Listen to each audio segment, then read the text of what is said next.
Greetings, my fellow farmyard animals of the internet. Join me, the wielder of sheep, as I provide some feedback for the recent aerofoils and speed boost update. Normally I try to do more fun videos, but here I'm just going to compile some observations and comments that need to be addressed in a future hotfix. So yay, Uber warp drives have returned since the diminishing returns have been removed and other parts give us speed boost now. The community loves speed. Now if only the maps were bigger. Of course wings have been reworked and the reception has been mixed. Personally I like the concept, but planes that can't do loop-de-loops or barrel rolls anymore? To me this removes half the fun of them.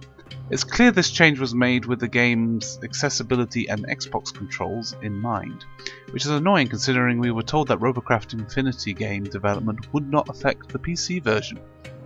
Sure, it's possible to recreate these things using vertical builds and rebinding your controls, but surely it shouldn't require such effort.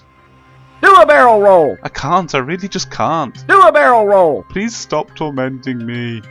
But many movement parts, especially hovers, are now more responsive provided you have enough of them. Although they do flip out a lot and don't work well with mech legs or copter blades. There's your effing barrel roll. By the way, what is that sound? It's like a vacuum cleaner or something. Oh right, it's the thrusters. And if you're like me and play without game music, this buzzing drives you crazy. Anyway, unfortunately all these reworks to movement parts does not change the competitive meta. Block spam still rules. Still on cap point with 6mil HP and maybe throw in a couple of odd EMPs to spice things up a little. To be honest, when stunned, you really shouldn't be able to continue contesting or capping a point. Just keep spamming those blocks and SMGs and eventually something will happen.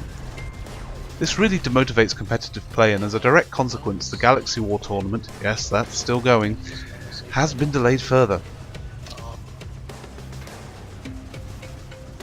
Sometimes I feel in the name of game accessibility and appealing to a broader player base, Robocraft is at risk of losing its unique selling point. But hey, being able to zoom out of the garage bay and look at an entire megabot clearly, that's a thing. Thumbs up to that. I, and many others, have noticed coming out of battle takes longer and often reloading into the garage bay results in weird sound effects. And causes bugs like this one.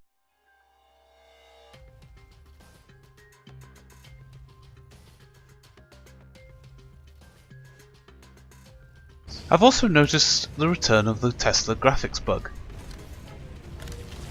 Many people have reported to me that they do not see the Tesla blades anymore when they're active. Very strange. And here's another one. As you can see, we have one capture point, but no base shield.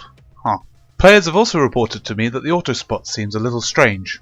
So, with some mates, we tested it out. As you can see, the plane flies past, but the heads-up display doesn't tell me if it's a friend or foe.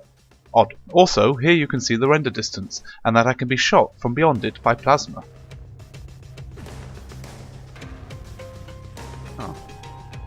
This week we'll see some CRF changes, which I think will be good for the rewarding players who build competitive bots that people actually want to use. But Artbot builders might be punished as buyers rarely use it more than once. This is something that we'll have to keep an eye on. Most interestingly, FreeJam's CEO Mark Simmons has been on a bit of a Twitter spree recently. Probably because Left 4 Never has been away on a much deserved holiday. It started off harmlessly enough. They are working on the next update which will remove the power to CPU relationship, making all weapons viable. We'll have to wait and see exactly what this will involve.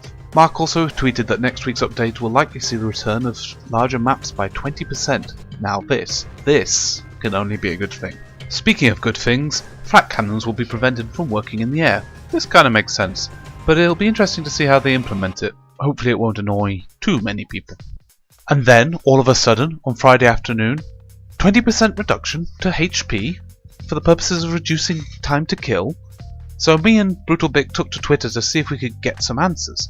Our argument was that the health boost on cubes should have been nerfed and not the general HP reduction to everything.